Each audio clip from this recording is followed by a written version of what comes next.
մենք պետք է գլանակները մեկով պակասում։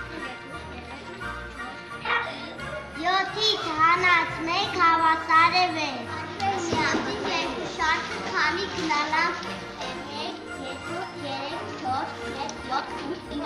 9, 10, 11, 12 շարքի համար տեսնենք քանի գլանակ է անհրաժեշտ։ 1, 2, 3, 4, 5։ Նախորդից մեկը պակաս։ Որդու շարքի համար եզանջանքներ 4 գլանակ։